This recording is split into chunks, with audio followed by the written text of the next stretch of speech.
मैं अभी राजभवन से वापस आया हूं। माननीय लेफ्टिनेंट गवर्नर साहब से मेरी मुलाकात हुई। मुलाकात के दौरान मैंने उन्हें नेशनल कॉन्फ्रेंस, कांग्रेस, सीपीएम, आम आदमी पार्टी और जिन इंडिपेंडेंट्स के तरफ से नेशनल कॉन्फ्रेंस को समर्थन की चिट्ठी मिली है, उन्हें उन चिट्ठियों को मैंने लेफ्टिनेंट गवर्नर साहब के हवाले किए और उनसे गुजारिश की कि जल्द से जल्द वो तारीख मुकर्रर करें ताकि यहाँ ओथ लिया जाए और लोगों की चुनी हुई हुकूमत जो है अपना काम संभाले। किस तारीख को सर ओथ सेरेमनी? अब ये लंबा सिलसिला रहेगा क्योंकि ऐसा नहीं है कि एक इलेक्टेड गवर्नमेंट को दूसरे इलेक्टेड गवर्नमेंट का जो है में तब्दील होगा। सेंट्रल रूल है, यूनियन टेरिटरी है और गवर्नर साहब को एक अपने कागज तैयार करके पहले राष्ट्रपति भवन भेजने हैं। राष्ट्रपति भवन से वो फिर होम मिनिस्ट्री में जाते हैं। होम मिनिस्ट्री अपना उसमें प्रोसीजर करके वो जो उनको अपनी कागजी कार्रवाई करनी होती है वो सारा करके वापस आ जाता है। तो फिलहाल हमें ये कहा गया है कि इसमें 2-3 दिन तो लग ही जाएंगे। तो अगले हफ्ते ट्यूसडे वेंसडे से पहले मुझे उम्मीद नहीं है। उम्मीद की जा रही है कि अगर ये सारा जल्दी हो जाता है तो वेंसडे को हम ओथ सेरेमनी यहाँ कर लेंगे। ऐसा कयास लगाया जा रहा था कि इंडिया अलायंस के तमाम बड़े नेता इस ओथ सेरेमनी में मौजूद रह सकते हैं, तो किन अब आप अभी वो आप फारूक साहब से बात करिए।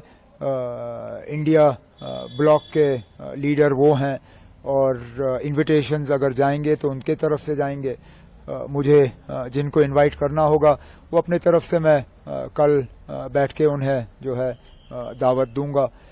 लेकिन फिलहाल तो अब ओथ की तैयारी हो रही है। सर, आज कांग्रेस लीडर्स भी मिलने आए थे, तो क्या कोई डिमांड्स या कुछ नहीं? उन्होंने अब डिस्कशंस तो हमारी रहती हैं, हम मिलके हुकूमत बना रहे हैं। उनका जो है लेटर ऑफ सपोर्ट हमें हासिल हुआ है और उन्होंने आज अपनी बैठक की।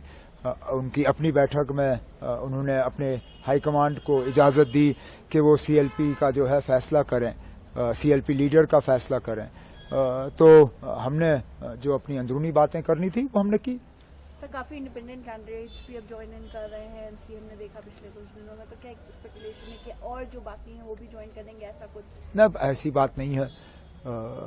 ये आमतौर पे वही लोग हमारे साथ जुड़ रहे हैं जो पहले भी हमारे साथ जुड़े हुए थे। एक आध को छोड़ के ये सारे वही हैं जिनको शायद अलायंस की वजह से अपनी सीट नहीं मिल पाई और वो आज़ाद उम्मीदवार के तौर पे इलेक्शन लड़के गए और जीत गए। अब वो अपने नेशनल कॉन्फ्रेंस के साथ में वापस आना चाहते हैं और एक आध ऐसा है जो नेशनल कॉन्फ्रेंस में रह के हमारे साथ एक नया रिश्ता कायम करना चाहता है, जिसकी हमने सराहना की, जिसको हमने वेलकम किया और इन्हें लोगों के वोट हासिल हुए क्योंकि लोगों की उम्मीदें हैं कि उनके इलाकों में काम होंगे और मेरा फर्ज बनता है कि उनके मैं जो है हाथ पकड़ के उनके इलाकों में उनकी मदद करूं। सर, एक आखिरी सवाल।